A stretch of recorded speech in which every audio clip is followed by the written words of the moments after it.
Good morning বন্ধুরা, লাভ for travelling চ্যানেলে আপনাদেরকে আরেকবার স্বাগত জানাচ্ছি। আজকে দ্বিতীয় দিন, আর যে সাইট সিনগুলো বাকি রয়েছে সেগুলো আমরা দেখতে যাচ্ছি।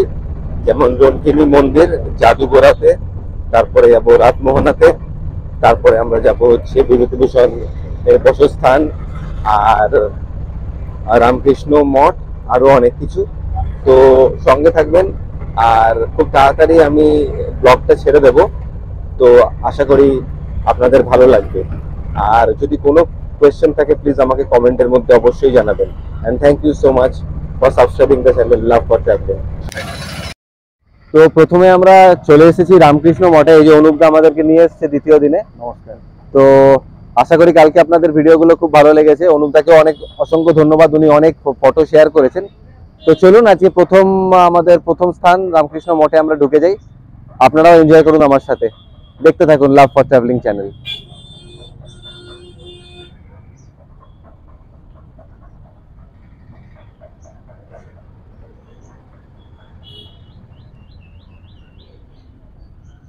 এই ডান দিকে হচ্ছে আপনি থাকতে পারবেন, এখানে আপনি থাকারও ব্যবস্থা করা আছে।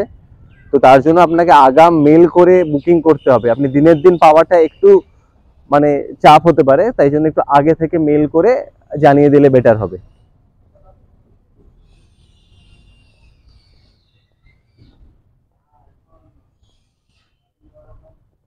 দেখতে পাচ্ছেন স্বামী বিবেকানন্দ মেডিকেল সেন্টার।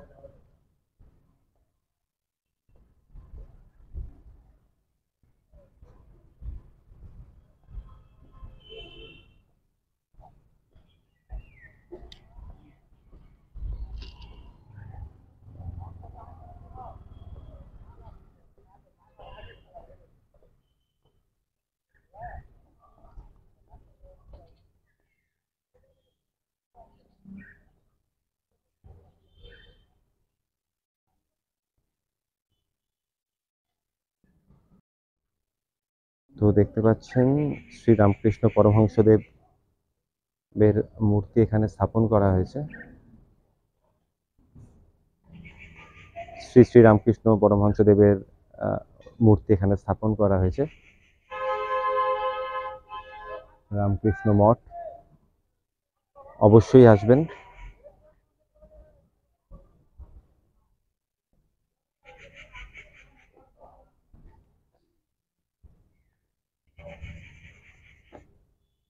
সামনে দেখতে পাচ্ছেন রামকৃষ্ণ মঠ ঘাটশিলা মংস কোয়ার্টার্স, মানে এখানে যারা পুজো করেন মনীষীরা তারা এখানে থাকেন, এটা ওনাদের কোয়ার্টার।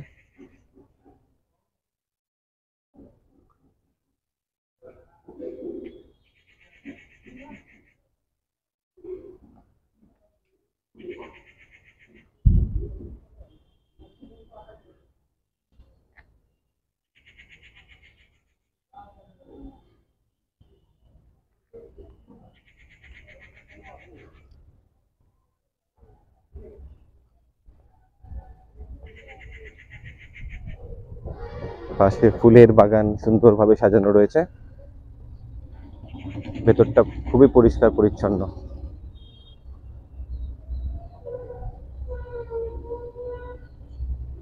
এখানে আসবেন, ভেতরটা খুব শান্তি পরিবেশ।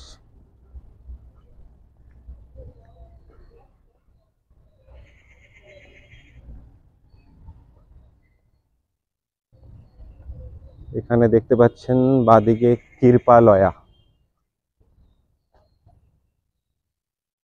চ্যারিটেবল ডিসপেন্সারি, ওষুধ এখান থেকে আপনি নিতে পারবেন খুবই ন্যূনতম মূল্যে, যাদের সামর্থ্য নেই তাদের জন্য।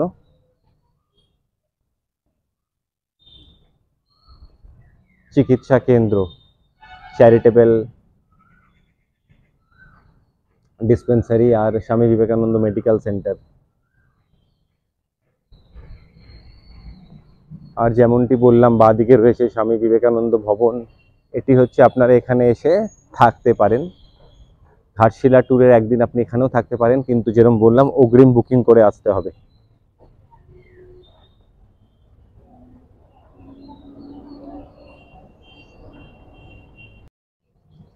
তো আমরা এবার দ্বিতীয় স্পটে চলে এসেছি, বিভূতিভূষণ বন্দ্যোপাধ্যায়ের বসত বাড়িতে। আপনারা দেখতে পাচ্ছেন নাম হচ্ছে গৌরী কুঞ্জ। চলুন ভেতরে গিয়ে একবার দেখা যাক।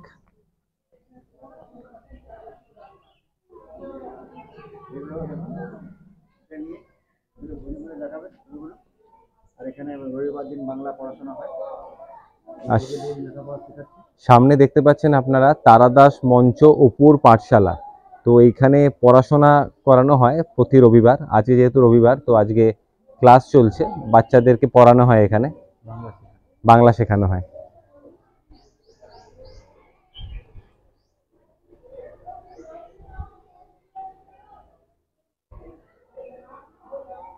এখানে লেখা রয়েছে দেখুন, ভাগলপুর রাজবাড়িতে বসে পথের পাঁচালী প্রথম উপন্যাস লেখা। এই বাদিকে দেখতে পাচ্ছেন দরজাটা বন্ধ রয়েছে, এটা হচ্ছে বিশ্রাম কক্ষ বিভূতিভূষণ বন্দ্যোপাধ্যায়ের।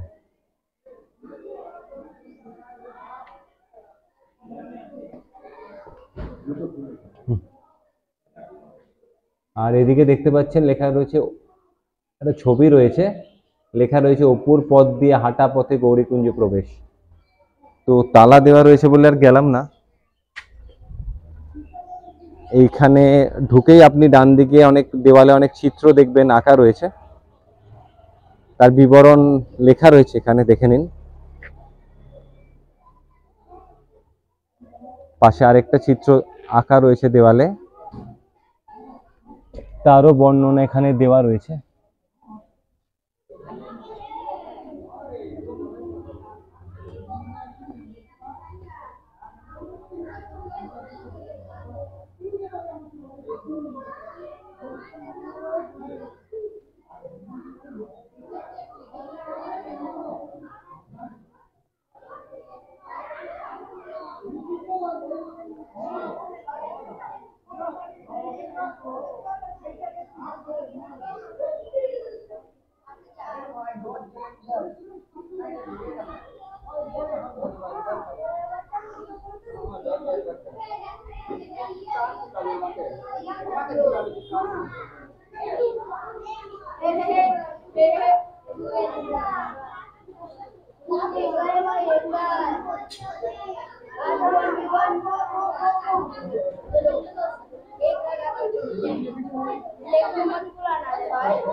এখানে ছোট ছোট বাচ্চাদের পড়ানো হয় প্রতি রবিবার করে।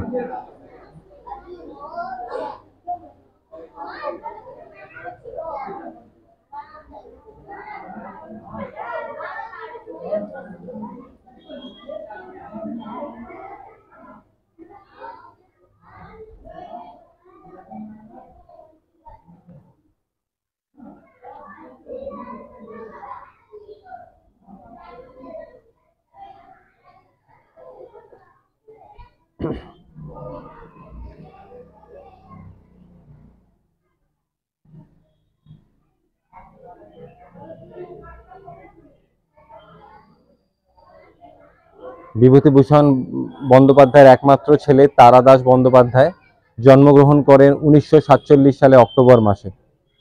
দেখুন দেওয়ালে আপনি পুরো বর্ণনা পেয়ে যাবেন।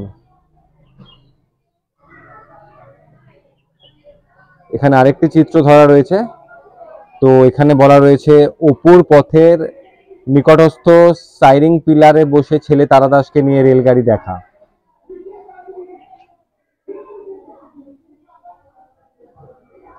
এটা হচ্ছে গৌরীকুঞ্জ তক্তপোষে বসে সাহিত্য চর্চা।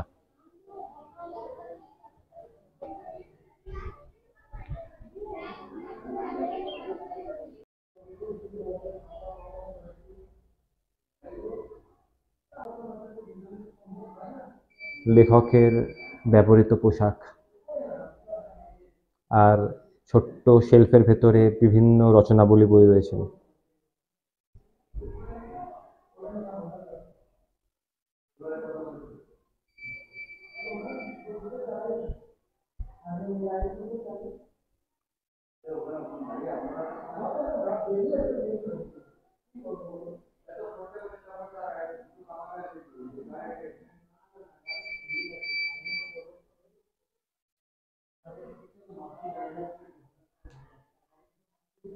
পথের পাঁচালী এবং আরণ্যকের পাণ্ডুলিপি।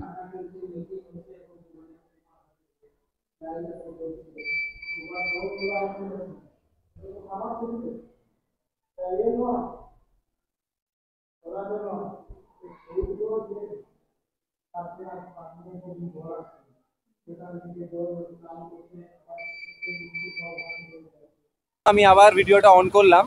তো আমরা এখন কুরুমঙ্গলম ব্রিজের ওপরে দাঁড়িয়ে আছি। তো পেছনে আপনি দেখতে পাচ্ছেন, আপনারা এখানে হিন্দুস্তান কপার মাইন্সের ফ্যাক্টরি প্রোডাকশন ইউনিট দেখতে পাচ্ছেন আশা করি। তো আর তার নিচে দেখুন সুবর্ণলেখা নদী আপনি নিচে দেখতে পাচ্ছেন, স্রোতটাও দেখতে পাচ্ছেন। আর দূরে দেখুন দেখতে পাচ্ছেন জঙ্গল, ডান দিকে পাহাড়, একদিকে জঙ্গল, আর তার পেছনেই দেখতে পাচ্ছেন হিন্দুস্তান কপার মাইন্স। এই জন্যই ঘাটশিলাতে আসা। আর এবার অনুপদার থেকে আমি কিছু হিন্দুস্তান কপার মাইন্সের সম্পর্কে একটু কিছু জেনে নেব। আপনারা একবার পুরোপুরি হিন্দুস্তান কপার মাইন্সের ব্যাপারে পুরোপুরি একবার ওয়াকিবহল হয়ে নিন। আমরা চলে এসেছিলাম হিন্দুস্তান কপারের ফ্যাক্টরির কাছাকাছি আমরা আছি। ওই হিন্দুস্তান কপার ফ্যাক্টরিটা অ্যাকচুয়ালি ব্রিটিশের সময়কার ফ্যাক্টরি। এখানে ব্রিটিশরা প্রথম মাইন্স পেয়েছিল। এখান থেকে প্রায় 15 কিলোমিটার দূরে সেই মাইন্সটা রয়েছে। সেই মাইন্সটার নাম হচ্ছে, জায়গাটার নাম মুসাবনিতে বানালোপাতে ওরা প্রথমে মাইন্স পেয়েছিল। কপারের আকরি ওখান থেকে তুলেছিল। এটা আপনাকে দেখাচ্ছি, এটা হচ্ছে কপারের আকরি। এটাকে বলে চালকোপাইরাইট, কিউপ্রাস ফেরাস সালফাইড বলছে কি আপনারা। মধ্যে কথায় বলছি আমরা copper iron sulphide. Chemical formula কিংবা ম্যাটারোলজিক্যাল ফর্মুলা হলো CuFeS2। আমার যতটুকু অভিজ্ঞতা আমি আপনাদেরকে শেয়ার করছি, ভুলও হতে পারে, কারণ অনেকদিন লেখাপড়া ছেড়ে দিয়েছি। আমি ঝাড়গ্রাম রাজপরে স্টুডেন্ট ছিলাম, আর কেমিস্ট্রিটা আমার খুব প্রিয় সাবজেক্ট ছিল। আর 1990 সাল থেকে এই প্রফেশনে আছি, এখনও পর্যন্ত অটো চালাচ্ছি, সবাইকে নিয়ে ঘুরে বেড়াচ্ছি, সবাইকে আনন্দ দেওয়া হচ্ছে আমার কাজ।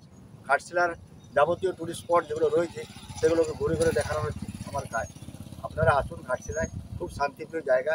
এই যে দ্বীপটা সব ঘুরে ধরছি আমার সাথে ঘুরে ঘুরে। আপনারা সময় করে 2 দিনের জন্য চলে আসুন ঘাটশিলায়। এখানে পাহাড়, জঙ্গল, নদী, ঝর্ণা সব কিছু রয়েছে, আপনারা উপভোগ করতে পারবেন।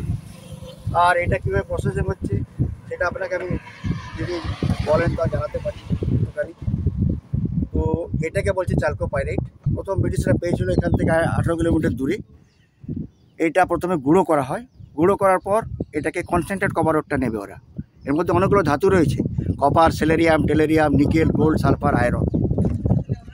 প্রথমে গুঁড়ো করে কনসেন্ট্রেট কপারটা নিয়ে সামনে যে ফ্যাক্টরি দেখছেন আপনারা, এই ফ্যাক্টরিতে সবথেকে বড় জিনিস ওকে বলে ব্লাস্ট ফ্যাক্টরি। এটাকে গলানো হয়, যখনই গলায় তখন সালফার ডাইঅক্সাইড গ্যাস বার হবে। এসব সালফার ডাইঅক্সাইড বিষাক্ত ঝাঁঝালো গ্যাস, হিন্দুস্তান কপার ছাড়তে পারবে না, পুরো এরিয়া নষ্ট হয়ে যাবে। তাই সালফার ডাইঅক্সাইড গ্যাসটাকে ওরা ধরে নিচ্ছে এক জায়গায়, ধরে ওরা সালফার ডাইঅক্সাইড থেকে সালফার ট্রাইঅক্সাইড করে তারপর ওরা সালফার অ্যাসিড তৈরি করে। ওই স্টোর মধ্যে পাস করালে আমার মনে হয় সালফার অ্যাসিড তৈরি হয়ে যাবে গ্যাসটা। যাই হোক, যতটুকু অভিজ্ঞতা আমি আপনাকে শেয়ার করছি, আর ভুল হলে আমাকে ক্ষমা করবেন, অনেকদিন লেখাপড়া ছেড়ে দিয়েছি। আর একটা নিচের একটা হোল থাকে, সেই প্রথম হোলটা দিয়ে ওরা এই যে দেখছেন, এই যে স্ল্যাগ কালো কালো, ব্রিটিশ আমলের ছাড়া।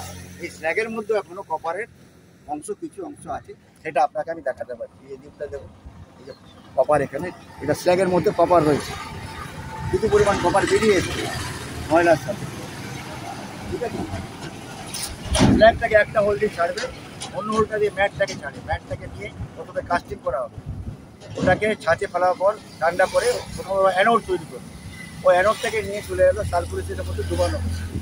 একটা ডিরেকশানে অ্যানোডটাকে রাখে, অপোজিট ডিরেকশানে একটা পাতলা প্লেটে সলিউশন লাগিয়ে তারপর তড়িৎ বিশ্লেষণ পদ্ধতি চালু করা হয়, ইলেকট্রোলাইসিস প্রসেস। তার ফলে কী হবে, অ্যানোড থেকে কপারটা ধীরে ধীরে ক্যাথোডে জমে যাবে। এভাবে আমরা কপারটা আলাদা করে নিলাম পুরো ম্যাট থেকে। বাকি যা ধাতু পড়ে রইলো, যে সালফুরিকের মধ্যে আমরা ডুবেছিলাম অ্যানোডটাকে, সেখানের মধ্যে গোল্ড, সেলেরিয়াম, টেলেরিয়াম সব পড়ে থাকলো। ওখান থেকে তুলে আমরা এটি দেখতে আমাদের সামনে দিই, এটা হচ্ছে গোল্ড প্ল্যান্ট। এখানে সোনার বার তৈরি হতো। এখন হিন্দুস্তান কপার বন্ধ আছে 2019 থেকে, কোনো প্রোডাকশানই হয় না। খালি হিন্দুস্তান কপার মাইন্স থেকে ওরটা তুলছে, ওরা সেভ করে। তবে এখনও দুটো বেঁচে রয়েছে হিন্দুস্তান কপার। যাই হোক, যতটুকু আমার অভিজ্ঞতা আপনাদেরকে আমি শেয়ার করলাম। সবাই ভালো থাকবেন, সুস্থ থাকবেন। সবাইকে আমার নমস্কার। আর দীপদাস চ্যানেলে আশা করি আপনারা সব দেখে একটু কাইন্ডলি সাবস্ক্রাইব করবেন, তাতে খুব ভালো লাগবে আমার। আসুন, আমি আছি ঘাটশিলায় যতদিন, আমার নাম্বার দেওয়া থাকবে, আপনারা আমাকে যোগাযোগ করে নেবেন। সব ঘাটশিলা পুরো স্পট ঘুরে দেখিয়ে দেবো। তো আপনারা শুনলেন অনুপদার অভিজ্ঞতা। উনি কেবল একজন গাইড নয়, উনি কেবল একজন অটো চালক নয়, ওনার থেকে অনেক কিছু শেখার আছে। আমার কাছে তো কোনো আইডিয়াই ছিল না হিন্দুস্তান কপার মাইন্স সম্পর্কে। আশা করি আপনার মধ্যে যারা কেমিস্ট্রি নিয়ে পড়াশোনা করছেন তারা আশা করি এটা রিলেট করতে পারবেন। তো খুবই ধন্যবাদ অনুপদা আপনাকে। আর আমি যেরকম আগে কালকে বলেছিলাম কি আমি নম্বরটা আবার শেয়ার করে দেবো, প্লিজ নম্বরটা শেয়ার করে দেবো, আপনারা আসবেন। ঘাটশিলা সম্পর্কে যদি কোনো কিছু জিনিস জানার থাকে অবশ্যই ওনাকে ফোন করুন, নম্বর দিয়ে দেবো, ওনার সাথে ঘুরুন বেড়ান। ধন্যবাদ। সকলের আনন্দই হচ্ছে আমার আনন্দ। একদম একদম, আর কিছু দরকার নেই অনুপদার। একদম, উনি নিজেও অনেক সমাজসেবা কাজ করে থাকেন, যেটা আমি আগের ভিডিওতে বলেছি। অনুপদার থেকে হিন্দুস্তান কপার মাইন্সের জ্ঞান অর্জন করে এরপর আমরা এগিয়ে যাই আরেকটু দূরে, জায়গাটি রাতমোহনা।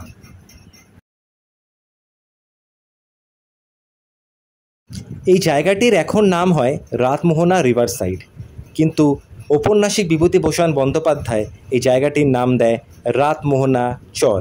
এটির একটি ইতিহাস আছে। কোনো এক পূর্ণিমার রাতে ঔপন্যাসিক বিভূতিভূষণ বন্দ্যোপাধ্যায় এই ব্রিজের ওপর বসেছিলেন। দিনটি ছিল পূর্ণিমার রাত। দূরে আপনারা যে পাথরগুলো দেখতে পাচ্ছেন, সুবর্ণরেখা সেই পাথর ভেদ করে সুবর্ণরেখার স্রোত এগোতে থাকে। বিভূতিভূষণ সেই দৃশ্যে মুগ্ধ হয়ে যান। ওপরে পূর্ণিমার চাঁদের আলো ব্রিজের ওপরের পড়ে থাকা বালির ওপরে পড়ে, আর সেই দৃশ্য দেখে বিভূতিভূষণ বন্দ্যোপাধ্যায় মুগ্ধ হয়ে যান। আর তারপরেই তিনি নাম দেন জায়গাটি রাতমোহনার চর। এখন এই জায়গাটি অবশ্য বলা হয় রাতমোহনা রিভার সাইড।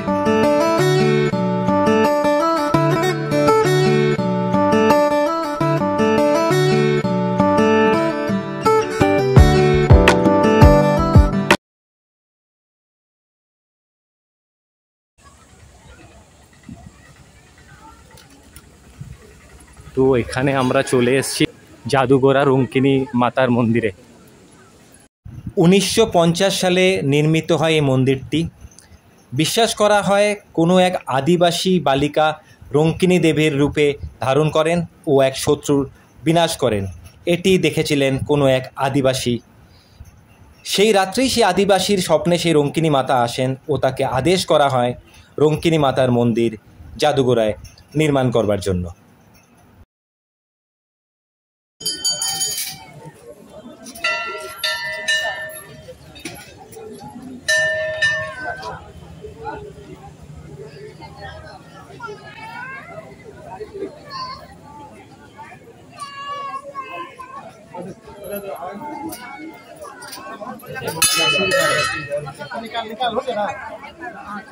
चलिए जिसका हो गया आइए ना बाहर, आइए आप लोग आ जाइए।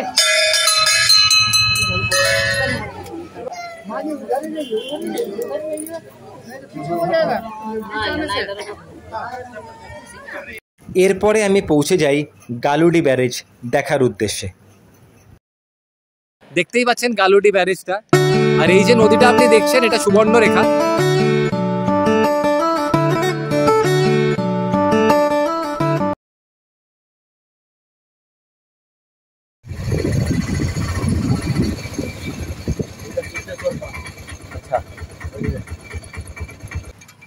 এই যে গালুডি ব্যারেজ, অপূর্ব এক সৌন্দর্য আপনারা দেখছেন, আপনাদের সামনে তুলে ধরছি। এর এক পাশে রয়েছে সিদ্ধেশ্বরী পাহাড়, আর এই হচ্ছে ব্যারেজটা। একটু এগিয়ে যাই, আপনাদেরকে দেখাবো।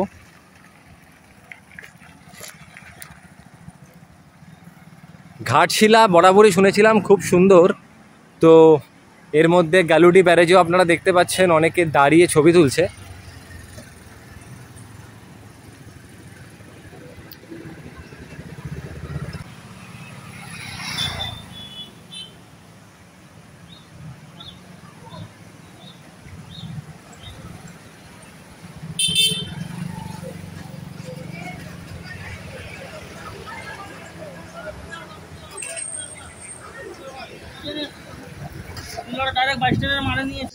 গালুডি ড্যামেরই এটা আরেকটা সাইড, জাস্ট ভিউটা একবার দেখুন।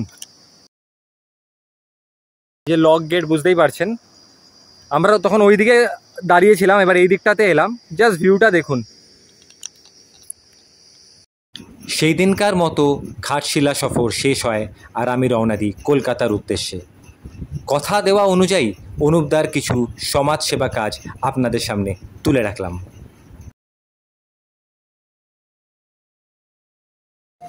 গুড ইভিনিং বন্ধুরা, আমি ঘাটশিলা স্টেশনেই দাঁড়িয়ে আছি। 3 ঘন্টার উপর ট্রেন লেট, যেরকম গতকাল ছিল হাওড়া থেকে ঘাটশিলা আসতে, তেমনি ঘাটশিলা থেকে হাওড়া ফিরছি 3 থেকে 3.5 ঘন্টা ট্রেন লেট। এখনও ট্রেন আসেনি। আমি প্ল্যাটফর্মে ব্রিজের ওপর দাঁড়িয়ে আছি, আপনারা বুঝতেই পারছেন। অনেক স্মৃতি নিয়ে ঘাটশিলাকে বিদায় জানিয়ে কলকাতার দিকে রওনা হচ্ছি। আবার অন্য কোনো জায়গাতে আবার দেখা হবে আপনাদের সাথে আমার এই ভিডিওর মাধ্যমে। ততদিন খুব ভালো থাকবেন, and thank you so much for subscribing the channel Love for Travel.